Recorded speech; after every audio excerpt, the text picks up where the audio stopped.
Hello, नमस्कार। कैसे हो आप? आई होप आप अच्छे होंगे। सीसी डिफेंस एकेडमी में एक बार फिर आपका स्वागत है।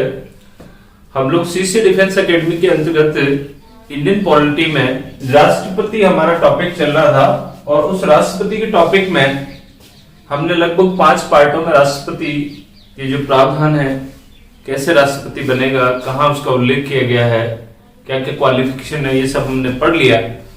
आज हम एक महत्वपूर्ण टॉपिक लेके आए हैं कि राष्ट्रपति के पास पावर्स क्या क्या है, राष्ट्रपति की शक्तियां, इमरजेंसी प्रोविजंस। राष्ट्रपति की शक्तियों में हम देखते हैं कि राष्ट्रपति जो बनाया गया है उसमें सारी शक्तियां होंगी। आर्टिकल 53 कहता है कि भारत का एक राष्ट्रपति होगा और संघ की समस्त शक्तियां, कार्यपालिका की जो शक्तियां हैं वो राष्ट्रपति में होंगी और राष्ट्रपति इनका प्रयोग या तो स्वयं करेगा या अपने अधीनस्थों के द्वारा करेगा। इस तरह से हम ये कह सकते हैं कि सारी पावर्स जो है वो राष्ट्रपति के पास में होती हैं। सामान्यतः राष्ट्रपति की शक्तियों हम 2 भागों में बांटते हैं, एक सामान्य शक्ति और एक आपातकालीन शक्ति। सामान्य शक्ति को शांतिकालीन शक्ति भी कह सकते हैं। ये कह सकते हैं कि जैसे जो भी चल रहा है देश में, शांतिकालीन दौर चल रहा है, उस शांतिकालीन दौर में जो भी शक्तियां काम में लेता है वो प्रॉपर जो रोजाना काम में ली जाती है वो होती है सामान्य शक्तियां या शांतिकालीन शक्ति। लेकिन उनको संविधान के द्वारा कुछ आपातकालीन शक्तियां, इमरजेंसी पावर भी दिए गए हैं। संकटकालीन शक्तियां, जैसे नाम से आप जान सकते हैं संकटकालीन, जब देश के सामने किसी विशेष संकट की बात आ जाए कि सब कुछ बढ़िया चल रहा है, उसके बाद अचानक से संकट आ जाए देश के सामने, उस समय राष्ट्रपति को कुछ संकटकालीन यानी आपातकालीन इमरजेंसी पावर दी गए। उनका प्रयोग करके वह देश की एकता और अखंडता को बचा सकता है, देश को संकट से निकाल सकता है। और इन्हीं को हम लोग क्या कह सकते हैं, इमरजेंसी प्रोविजन कह सकते हैं। इमरजेंसी प्रोविजन में आप ये भी समझ सकते हैं कि असाधारण स्थितियां पैदा हो जाएं, ऐसी स्थितियां पैदा जो काबू नहीं आ पा रही हैं, सरकार की बस की बात नहीं होती, तो ऐसी स्थिति में चेंजेज होता है और उस चेंजेज में राष्ट्रपति की जो पावर है, इमरजेंसी पावर, बहुत इंपॉर्टेंट होती है। आज हमारा जो टॉपिक है बहुत इंपॉर्टेंट टॉपिक है और वो टॉपिक है राष्ट्रपति की आपातकालीन शक्तियां। राष्ट्रपति की आपातकालीन शक्तियों में सबसे पहले आप ये पढ़े कि कितने प्रकार की शक्तियों ने दी गई है। आपातकालीन शक्तियां कितने प्रकार की हैं? सबसे पहले 3 प्रकार की आपातकालीन शक्तियां। पहली आप कह सकते हैं अनुच्छेद आपका जो दिया गया है 352, दूसरी ले सकते हैं अनुच्छेद 356 और तीसरा जो आर्टिकल है आपका आर्टिकल 360। इनके क्या क्या नाम है देखिए। आर्टिकल 352 के तहत जो राष्ट्रीय आपात राष्ट्रपति लागू करते हैं उन्हें बोलते हैं हम लोग राष्ट्रीय आपात, राष्ट्रीय आपात काल। 356 के तहत जो आपातकाल लगेगा उसे हम बोल सकते हैं राज्य आपात काल। और कॉमन भाषा में जो यूज करते हैं, राज्य का मतलब राज्यों में लगता है, इसका मतलब राष्ट्रपति शासन, राष्ट्रपति शासन। और तीसरा हमारा जो है वो है वित्तीय आपातकाल। इस तरह से 3 प्रकार के आपातकालों की बात करी गई है। 352 के तहत राष्ट्रीय आपातकाल यानी नेशनल इमरजेंसी, 356 में राज्य आपात, स्टेट आपात यानी राष्ट्रपति शासन, और आर्टिकल 360 जो है वो वित्तीय आपात की बात करता है। फाइनेंशियल प्रॉब्लम जो हो जाती है, तब हम पढ़ेंगे एक एक को विस्तार से। यहां थोड़ा सा आप लोग इससे पहले ये और जान ले कि राष्ट्रपति की जो इमरजेंसी पावर्स हैं, शक्तियां हैं, उनमें 3 प्रकार की शक्तियों की बात करी गई है। आर्टिकल 352, 356 और 360, ये आपको याद होना चाहिए सब। फिर दूसरी बात करी गई है कि ये कहां पे उल्लेखित है, संविधान के भाग 18 में। संविधान के भाग 18 में इनका उल्लेख है और 18 में है, लेकिन ये लिया कहां से गया है? ये जर्मनी के संविधान से हमने इसको ग्रहण किया है। तो यहां से कुछ प्रश्न आपके 2-3 प्रश्न आपके कंप्लीट हुए कि भारत में जो आपातकालीन शक्तियां राष्ट्रपति की बात में कौन से भाग में? 18 में। कौन से आर्टिकल में? 52, 56 और 60 में है। और हमने बात करी कहां से लिया, तो जर्मनी के आपातकाल से। जर्मनी का जो वाइमर जो वहां की जो आपातकालीन शक्तियां उससे प्रभावित होकर हमने इनको ग्रहण किया है। अब हम लोग एक एक के बारे में पढ़ेंगे कि ये जो तीन तीन जो शक्तियां आपको दे रखी हैं उनमें एक पहले स्टार्ट करेंगे, हम लोग पहली को लेंगे कि ये क्या प्रावधान है इसमें और किस तरह से इनका प्रयोग किया जाता है, कब लगता है, नेशनल इमरजेंसी कब लगती है।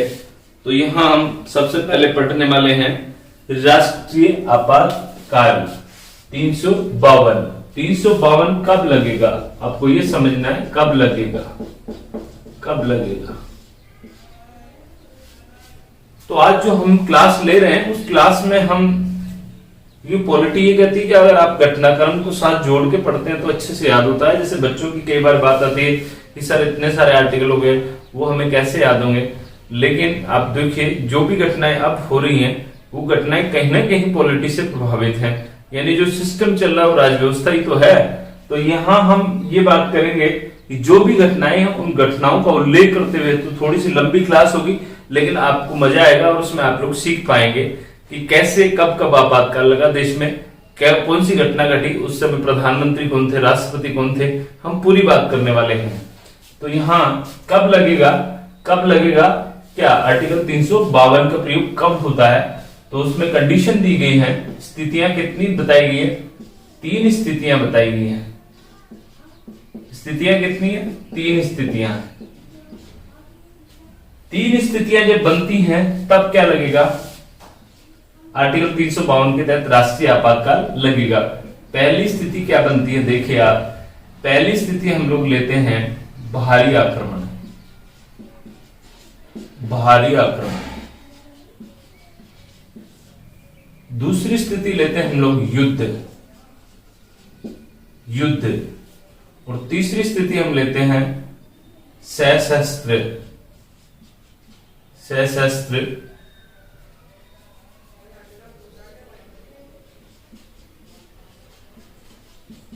विद्रोह। इन शब्दों को थोड़ा सा हम लोग करेंगे। युद्ध, युद्ध का मतलब यहां यह है कि भारत स्वयं युद्ध करे, या तो स्वयं युद्ध करे या फिर युद्ध में शामिल हो जाए। सशस्त्र विद्रोह ये बात करी गई है। ये 3 स्थितियां जब देश में आ जाती हैं, जैसे पहली बाहरी आक्रमण है, बाहरी आक्रमण तो मतलब विदेशी, किसी विदेशी देश ने हम पर क्या कर दिया, आक्रमण कर दिया, तो ऐसी स्थिति में बाहरी आक्रमण कहेंगे आप लोग। जैसे आप चीन ने हम पे आक्रमण किया, पाकिस्तान ने आक्रमण किया, ऐसी स्थिति बन गई बाहरी आक्रमण की। युद्ध, स्वयं युद्ध करें, जैसे भारत भी तो ये थोड़ी है कि भाई उसी के ऊपर लोग युद्ध करते रहेंगे, हम लोग बैठे बैठे देखते रहेंगे। ऐसी परिस्थितियां पैदा हो जाएंगी कई बार, जैसे मान लीजिए विश्व युद्ध हो रहा है, भारत को भी युद्ध में शामिल होना पड़ रहा है, या हमारा जो पड़ोसी है वहां उठापटक हो रही है, उसमें हमें नुकसान हो रहा है उसका, तो हम लोग भी युद्ध की घोषणा कर सकते हैं। ऐसी स्थिति में दूसरी बात करी गई सशस्त्र विद्रोह की बात करी गई है। ये हम एक एक को यहाँ पर पढ़ेंगे तब आपको और ज्यादा समझ में आएगा। यहाँ पहली बात करी गई है बाहरी आक्रमण।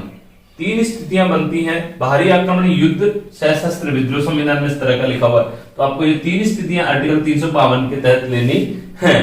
अब देखिए क्या इतनी बात आपको समझ में आ गई, तो आप लोग अपने कमेंट बॉक्स में यस कर सकते हैं। देखिए बाहरी आक्रमण, युद्ध, स्वयं युद्ध करे या युद्ध में शामिल हो जाए, ऐसी स्थितियों में देश में आपातकाल लग सकता है। लेकिन आगे देखिए इसमें और क्या लिखा हुआ है, आगे ये भी लिखा हुआ है कि जरूरी नहीं है, जरूरी नहीं है कि यह स्थितियां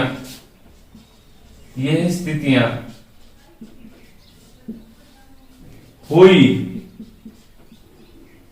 हो, ऐसी संभावनाएं अगर व्यक्त हो रही हैं, ऐसा लग रहा है कि इन तीनों में से कोई बात घटित होने वाली है, तो भी इन आपातकाल का प्रयोग किया जा सकता है।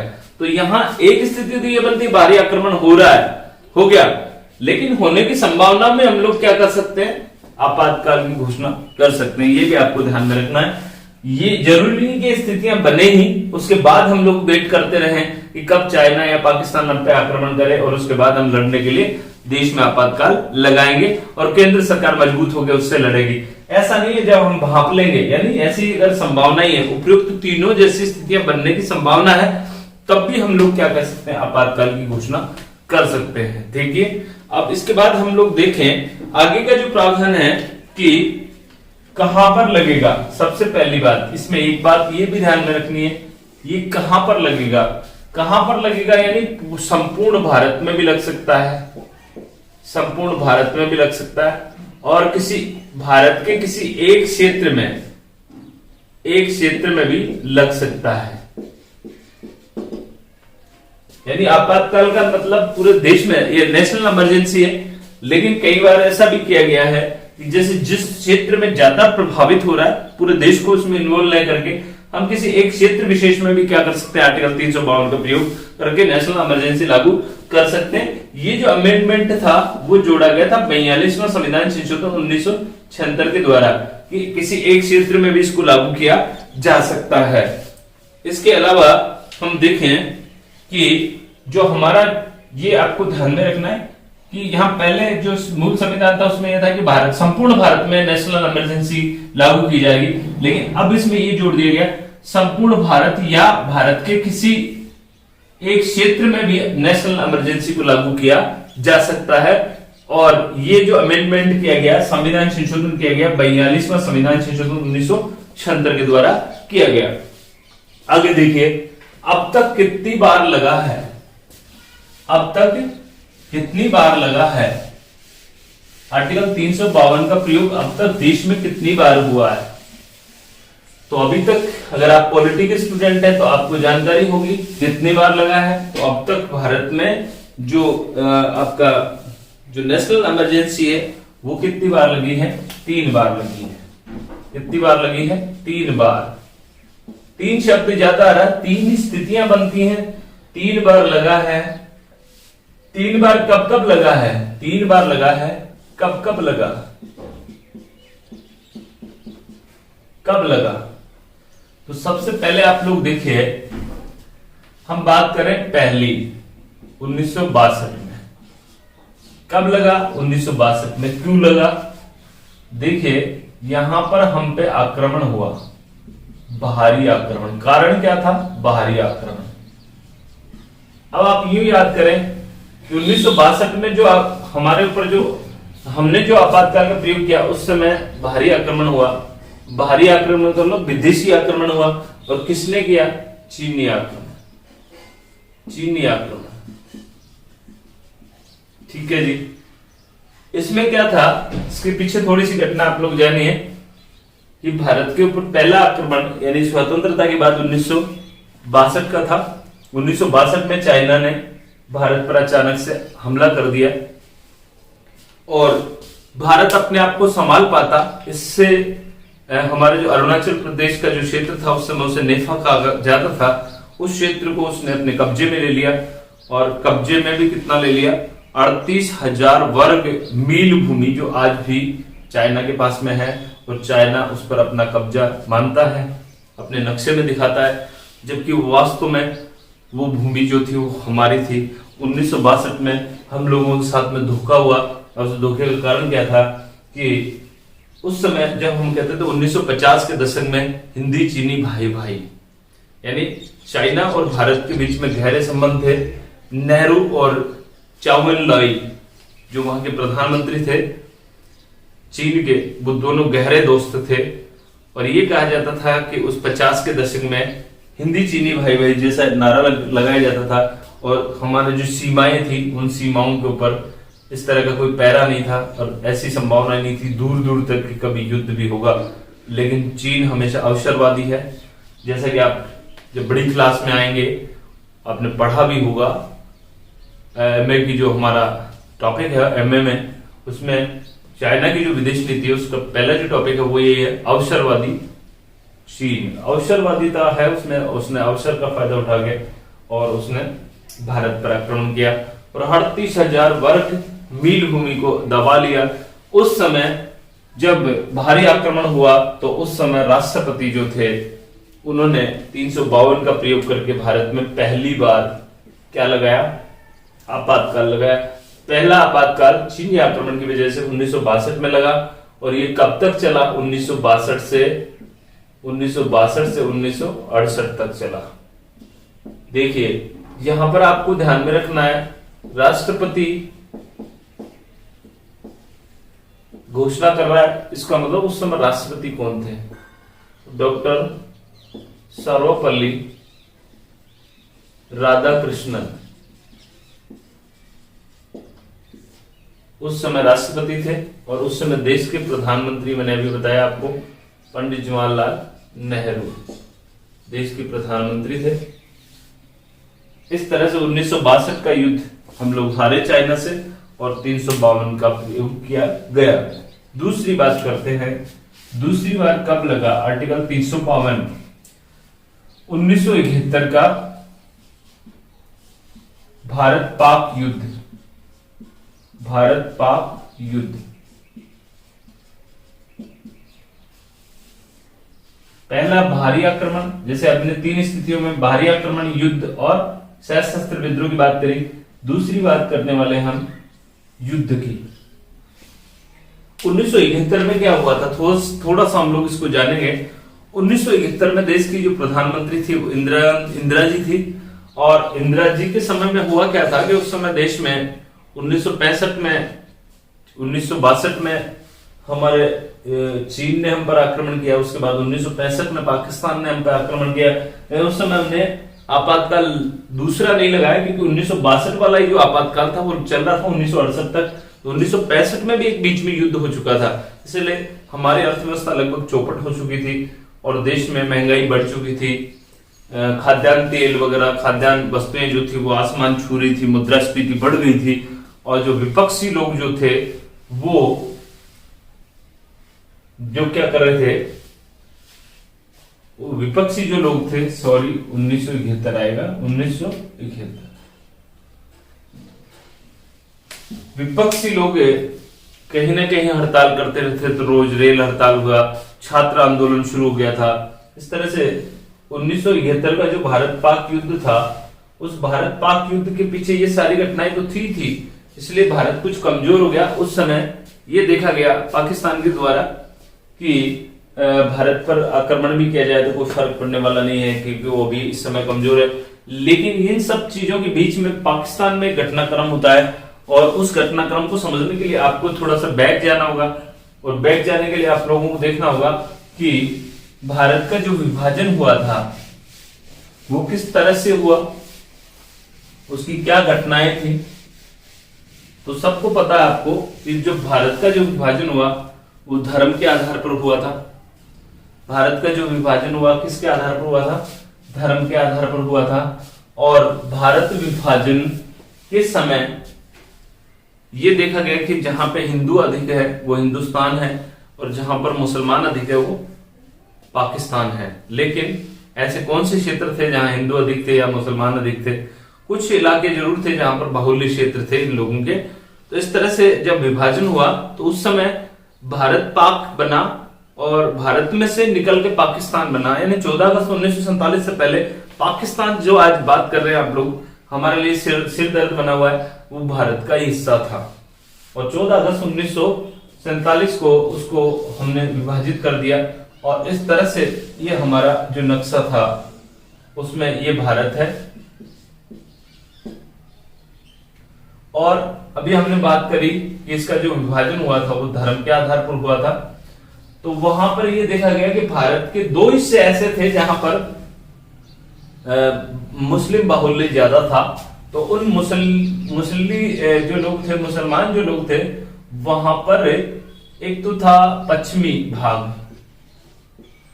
भाग और एक जो था वो था पूर्वी भाग। पश्चिमी भाग और पूर्वी भाग, भारत के 2 हिस्सों में मुसलमान ज्यादा थे, इसलिए पाकिस्तान जब पाकिस्तान बना भारत से अलग होके, उस समय पाकिस्तान का भी विभाजन ही हो गया एक तरह से देखा जाए। एक इस साइड में था तो एक इस साइड में था।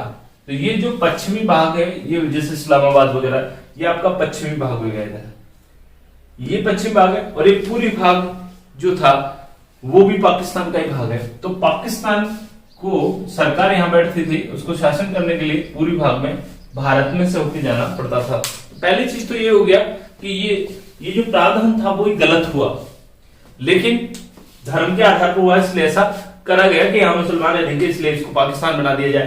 तो पाकिस्तान दो बने, एक पश्चिम पाकिस्तान और एक पूर्वी पाकिस्तान। इतना आपको समझ में आ गया होगा। आगे देखें हम लोग, आगे अगर हम देखें तो ये जो इलाका था, इस इलाके में ज्यादातर लोग जो लोग थे वो बंगाली थे, बंगाली लोग थे।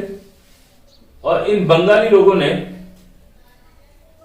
वो जो पश्चिमी भाग की जो सरकार थी वो बंगाली लोगों को दबा रही थी, या ये कह सकते हो इन्हें पूर्ण स्वतंत्रता नहीं दी गई। तो इन्होंने स्वतंत्रता की मांग करी, और यहां पर एक नेता थे, बंगाली नेता थे, मुजीबुर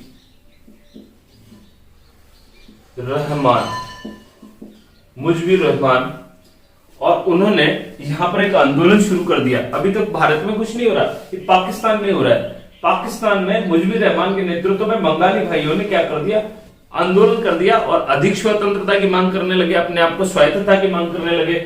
जबकि पश्चिमी पाकिस्तान की जो गवर्नमेंट थी वो बंगालियों को दबा रही थी और उन्हें उनकी स्वतंत्रता छीन रही थी, साथ में मारकाट हो रहा था इनके साथ में। तो ये आंदोलन बड़ा ही उग्र हो गया और एक तरह से पाकिस्तान में गृह युद्ध शुरू हो गया।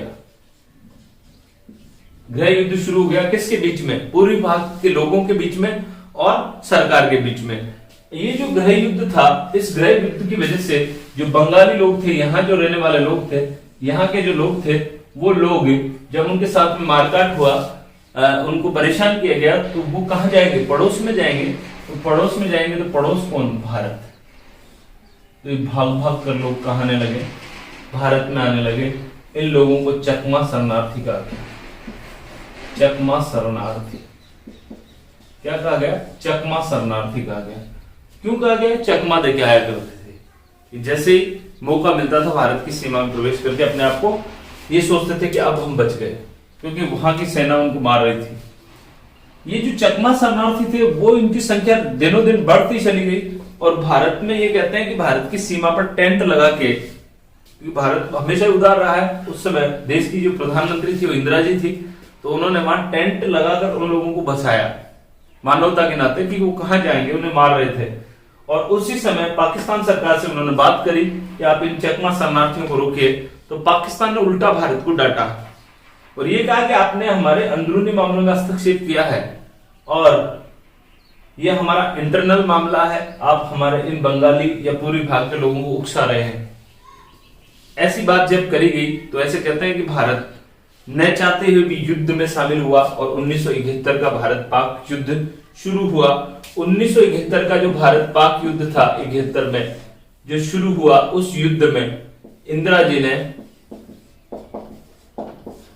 मोर्चा संभाला अपनी सेना, और सेना ने जैसे ही पाकिस्तान पर अटैक किया या पाकिस्तान के लोगों ने भारत पर अटैक किया, उस समय पाकिस्तान के दिमाग में एक बात और थी कि पाकिस्तान में जो अमेरिका था वो उसने इसको सपोर्ट किया था।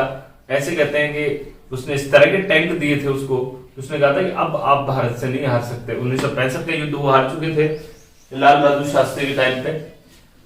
जय जवान जय किसान का नारा दिया लाल बहादुर शास्त्री ने, और उस समय भी पाकिस्तान को करारी हार उठानी पड़ी थी। 1971 में वो अमेरिका के बलबूते पे भारत से लड़ने के लिए कूद गया, लेकिन भारत की सेना ने, बहादुर सैनिकों ने करारा जवाब दिया और 1971 का युद्ध हमने जीत लिया।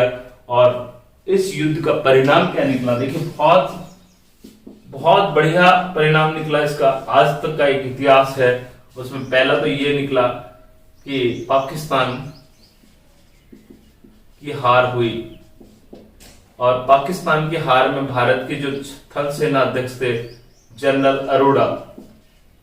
अरोड़ा के सामने वहां के जो थे थल सेना अध्यक्ष थे नियाजी, उन्होंने आत्मसमर्पण कर दिया अपनी पूरी सेना के साथ में।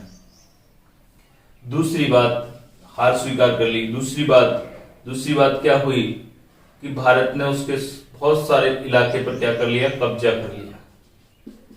कर लिया। तीसरी बात, एक बहुत इंपॉर्टेंट बात हुई, ये जो पूरी भाग था यहाँ पे स्वतंत्रता मिल गई इसको, और यहाँ पर एक नए देश का जन्म हुआ।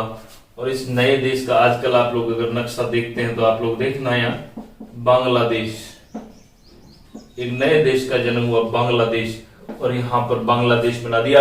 और ये बांग्लादेश जो था वो भारत की देन है, और पाकिस्तान आज भी चिढ़ता है इस बात को लेकर कि उसका वहां से नामो निशान मिटा दिया। अब पाकिस्तान कहाँ है? पाकिस्तान तो ये है, ये थोड़ी है। जबकि इतिहास है, आप लोग देख सकते हैं, यहाँ पे पाकिस्तान था और इंदिरा जी ने ऐसी करकरी करी कि पाकिस्तान का नामो निशान मिटा दिया, और यहाँ पर पाकिस्तान के स्थान पर जो पूरी भाग था वहां पर बांग्लादेश बना, और आज बांग्लादेश जो बंगाली लोग हैं उनके नाम पर बांग्लादेश बना दिया, और यहाँ पर एक नया देश का जन्म हुआ।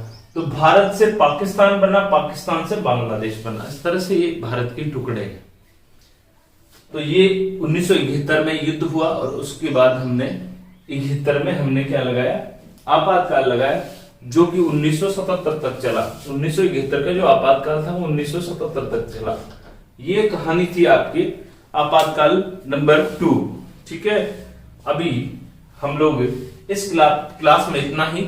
अगली क्लास में हम फिर आपको तीसरा जो आपातकाल था उसके बारे में पढ़ेंगे, ये कैसे लगा था। तो शायद आपको ये जो जानकारी है अच्छी पसंद आई होगी। लाइक करें, सब्सक्राइब करें, शेयर करें, और बार बार इसको रिपीट करें आप लोग, ताकि आपको समझ में आ जाएगा कि कब कब कैसा हुआ। इस समय आप लोग ये देख सकते हैं, थोड़ा सा और देखें, इसमें एक टॉपिक रह गया।